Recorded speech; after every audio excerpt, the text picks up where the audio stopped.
अस्सलामुअलैकुम रहमतुल्लाह। This is Mohammad Asad. Welcome to the statistics show. Last video में आपने मैट्रिक्स, उसका ऑर्डर और इक्वल मैट्रिसेस की कुछ प्रॉपर्टीज़ को डिस्कस किया। आज हम एक्सरसाइज 1.1 को within 4 to 5 minutes cover भी कर लेंगे और साथ ही साथ ऑर्डर ऑफ अ मैट्रिक्स और इक्वली मैट्रिसेस को विद एग्जांपल्स सॉल्व भी करेंगे। तो let's move to the questions. अब मैंने ऑर्डर ऑफ मैट्रिक्स, आपको पता है नंबर ऑफ रोज और कॉलम्स मिलती हैं तो ऑर्डर ऑफ मैट्रिक्स हमें पता चलता है। उर्दू में इसको हम लोग कालम का मर्तबा कहा करते हैं। कितारों और कालमों को मिलाएं तो किसी भी कालम का मर्तबा पता किया जा सकता है। एग्जाम्पल के लिए मैं लिख रहा हूँ, suppose I have 2 by 2 matrix. 2 by 2 matrix मतलब इसमें नंबर ऑफ रोज। सपोज ये एग्जांपल है एक मैट्रिक्स जिसमें सबसे पहले तो आप इस मैट्रिक्स का नाम बताएंगे। तो कोई भी मैट्रिक्स डिनोट किया जाता है कैपिटल लेटर्स से, अल्फ़ाबेट से। तो मैंने इस मैट्रिक्स को मैट्रिक्स ए कॉल किया है। अब मेरे पास ऑब्जेक्टिव ये है, मुझे इस मैट्रिक्स का ऑर्डर बताना है। ऑर्डर ऑफ अ मैट्रिक्स कैसे बताएंगे? कालम का मर्तबा बताना है, ऑर्डर। अब ऑर्डर ऑफ अ मैट्रिक्स बताना है आपने, अगर ऑर्डर ऑफ मैट्रिक्स ए, तो you'd have to know about m and n. M means number of rows, n means number of columns. आप बेशक लिख भी लें number of rows by number of columns। अगर आपको नंबर ऑफ रोज और number of columns पता है, आप आइडेंटिफाई कर रहे हैं कि नंबर ऑफ कॉलम्स और रोज क्या है, तो आप इनको इस फॉर्मेट में लिखेंगे तो आपका ये शॉर्ट क्वेश्चन हो जाएगा ऑर्डर ऑफ मैट्रिक्स का, कालम का मर्तबा। नंबर ऑफ रोज कितनी है? 1 2, first row second row, it means 2 rows हैं। एंड कॉलम्स कितने हैं? 1 2, 2 कॉलम्स है, कॉलम 1 कॉलम 2। तो 2 by 2 इसका आंसर होगा। लिखने का फॉर्मेट इस तरह भी है, आप इसी को 2 by 2 भी लिख सकते हैं। तो दोनों जो है वो स्टाइल्स में लिखा जाता है। तो ये ऑर्डर ऑफ अ मैट्रिक्स है।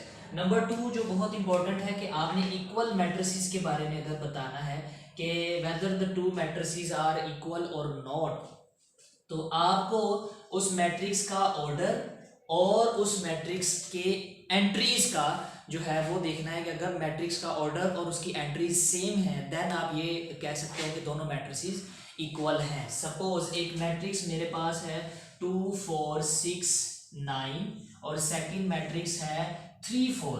अब इन दोनों मैट्रिसेस को हम लोग कभी इक्वल नहीं कह सकते, बिकॉज इसका ऑर्डर क्या है? 2 by 2 और इस मैट्रिक्स का ऑर्डर क्या है? 2 by 1।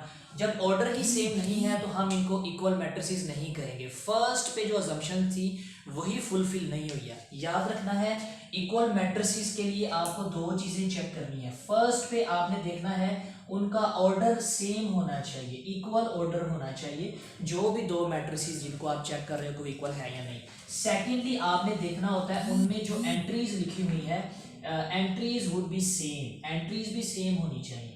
एंट्रीज और ऑर्डर सेम है देन ही वो मैट्रिसेस इक्वल है, अदरवाइज वो इक्वल नहीं है। एक्सरसाइज 1.1 में क्वेश्चन नंबर 1 है मेरे पास, जिसमें जस्ट आपसे ऑर्डर पूछा गया है। तो आपने ऑर्डर को बताना है। मैट्रिक्स में एंट्रीज को काउंट किया, how many entries and how many columns and how many रोज, इनको फॉर्मेट m क्रॉस n में लिखेंगे तो ये ऑर्डर आपको मैट्रिक्स का बता दिया जाएगा। सपोज एक क्वेश्चन है H234 106, एंट्रीज है मेरे पास मैट्रिक्स H 234016।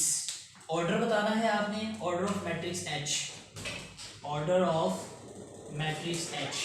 फॉर्मेट क्या होता है? Number of rose and number of columns को आपने लिखना होता है। नंबर ऑफ रोज क्या है? 1 2, 2 रोज। नंबर ऑफ कॉलम्स क्या है? 1 2 3, 3 कॉलम्स हैं। तो आप इसको भी लिख सकते हो इस तरह से 2 by 3। तो दोनों तरीकों से आंसर जो है वो ठीक है। सेकंड क्वेश्चन में मेरे पास है which of the following matrices are equal, matrices equal हैं या नहीं है। अगेन आपने मैट्रिसेस को इक्वल अगर देखना है तो उसके लिए ऑर्डर और उनकी एंट्रीज को देखना बहुत जरूरी है। अगर उनका ऑर्डर सेम है और एंट्रीज भी सेम है देन आप उसको इक्वल मैट्रिसेस कहते हैं, अदरवाइज वो इक्वल मैट्रिसेस नहीं है। फॉर एग्जांपल मैट्रिक्स ए में एंट्रीज हैं 3, मैट्रिक्स बी में एंट्रीज हैं 2 + 1, मैट्रिक्स सी में एंट्रीज हैं 2 4 and matrix D has 3 9 1 2 entries. Matrix E has 2 plus 1 1 9 2. Matrix F has entries 1 plus 1 3 plus 1. अब ये मेरे पास A to F 1 2 3 4 6 मैट्रिसेस हैं। इनमें से कौन से मैट्रिसेस हैं जो इक्वल हैं? तो आपने देखा इस मैट्रिक्स का ऑर्डर क्या है, 1 by 1। इस मैट्रिक्स का ऑर्डर भी 1 by 1 है। प्लस में एंट्रीज सिंगल काउंट होती हैं, 2 एंट्रीज आप काउंट नहीं करते, ये सिंगल एंट्री लिखिए। 2 plus 1 gives you 3, तो इसको आप सिंगल एंट्री ही कॉल करेंगे, डबल एंट्री नहीं है ये। तो इसका ऑर्डर भी 1 by 1 है। इसका ऑर्डर क्या है, 2 by 1। ऑर्डर के लिए आपको नंबर ऑफ रोज का पता होना चाहिए, नंबर ऑफ कॉलम्स का। पहले आप नंबर ऑफ रोज लिखोगे, सेकंड पे आप नंबर ऑफ कॉलम्स लिखते होते हो। इसमें 2 by 2 है, इसका मैट्रिक्स क्या है 2 by 2, इसका मैट्रिक्स क्या है 2 by 1। जब आपने ऑर्डर्स सबके डिफाइन कर लिए हैं, किसका ऑर्डर ये है, इसका ऑर्डर ये है, अब आपने एंट्रीज को मैच करना है। अगर एंट्रीज मैच हो जाती हैं तो वो मैट्रिसेस इक्वल होंगे। अब एंट्रीज मैच कर रहा हूँ मैं, इसकी एंट्री सिंगल एंट्री 3 है, यहाँ पे 2 plus 1 gives you नंबर 3। तो यहाँ पे देखो एंट्रीज भी मैच हो रही हैं, ऑर्डर भी मैच हो रहा है। तो मैं यहाँ लिख सकता हूँ सॉल्यूशन में, आंसर में, कि matrix A and matrix B are equal. ये दोनों मैट्रिसेस इक्वल हैं because they have same entries and same order. Secondly 2 4 2 4, ये देखें 1 plus 1 gives you 2, 3 plus 1 gives you 4। तो इसका मतलब ये F में एंट्रीज C में एंट्रीज बराबर हैं, F का ऑर्डर C का ऑर्डर बराबर है। अगर ऑर्डर और एंट्रीज बराबर हैं तब आप लिख सकते हैं matrix C is equal to the matrix F।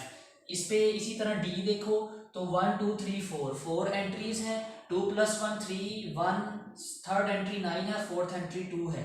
Entries भी सेम है, ऑर्डर भी सेम है, तो आप लिखोगे matrix E is equal to the matrix D। Question number 2 आपने इस तरीके से कंप्लीट करना है एक्सरसाइज 1.1 का 9th क्लास के लिए। अब आप देखो थर्ड क्वेश्चन में इक्वल मैट्रिसेस की प्रॉपर्टी को यूज करते हुए आपसे अननोन पूछे गए हैं, अननोन नंबर्स। अब अननोन नंबर्स अगर आपने फाइंड करने हैं, सपोज मैं ये कह रहा हूँ क्वेश्चन में ही आपको गिवन कर दिया जाता है अगर कि 2 matrices are equal, suppose A 4 3 B is equal to the 3 4 3 9। Suppose ये क्वेश्चन है, आपसे कहा गया है find out the value of A and B। Find values of A and B। आपने A और B की वैल्यूज फाइंड करनी है। अब आपको अंडरस्टूड है कि दोनों मैट्रिसेस इक्वल हैं। जब भी मैट्रिसेस इक्वल होते हैं तो दो प्रॉपर्टीज, उनका ऑर्डर सेम और उनकी एंट्रीज सेम होती हैं। अब आपको बता दिया गया है कि दोनों मैट्रिसेस इक्वल हैं, लिख के मैथमेटिकल एक्सप्रेशन में आपको बता दिया गया है कि दोनों मैट्रिसेस इक्वल हैं। तो according to the equally matrices, property of equal matrices, आपने फर्स्ट एंट्री को फर्स्ट के इक्वल रखा, सेकंड एंट्री सेकंड के इक्वल ऑलरेडी है, थर्ड एंट्री थर्ड के equal and fourth entry fourth के इक्वल। तो देखें ऑटोमेटिकली हमारे पास जो अननोन नंबर्स A और B थे उसकी वैल्यूज आ गई। इसमें हमें सिर्फ प्रॉपर्टी को माइंड में रखते हुए जो उसके रिस्पेक्टिव एंट्री होगी वो इक्वल रख लेनी है, जो रिस्पेक्टिव एंट्री होगी। आपने दो मैट्रिसेस हैं, उनकी एंट्रीज को इक्वल रखा तो आंसर आ गया। एक और एग्जांपल करते हैं। सपोज मेरे पास मैट्रिसेस में कह दिया जाता है A + 3 9 2 + B C - 2 is equal to the 1 9 3 4। अगर ये मैट्रिसेस दोनों इक्वल हैं और आपको ये बता दिया गया है कि दोनों मैट्रिसेस इक्वल हैं और आपसे पूछा गया अननोन्स वेरिएबल्स की वैल्यू फाइंड आउट करनी है। अब इसमें value of A B and C, ये तीनों वैल्यूज हमारे पास नहीं है। अब आपने अगर ये वैल्यूज फाइंड करनी है तो उसी तरीके से आप इक्वल मैट्रिसेस को बताते हुए, इक्वल मैट्रिसेस हमें ये कहता है कि जो एंट्रीज रिस्पेक्टिव हैं वो इक्वल रख ली जाए। इक्वल मैट्रिसेस की ये प्रॉपर्टी है। तो A + 3 equals to the first entry, second entry equals to the second entry, fourth entry equals to the fourth entry. First entry equals to the first, second equals to the second, third and so on. A value आ जाएगी +3 है, इस side पे करेंगे shift तो +3, left side से right पे move करेंगे माइनस में हो जाएगा, a इज इक्वल टू -2। इसी तरीके से b is equal to -1, c is equal to. अब इसमें इंपॉर्टेंट ये है कि अब अगर आपको इक्वल मैट्रिसेस का पता चल गया कि इक्वल मैट्रिसेस हैं तो आपने एंट्रीज को इक्वल रख के रिस्पेक्टिव जो उसकी वैल्यूज होंगी उसके इक्वल रख के आपने वैल्यूज निकाल लेनी है ए बी सी डी की। तो एक्सरसाइज 1.1 कंप्लीट हो गई।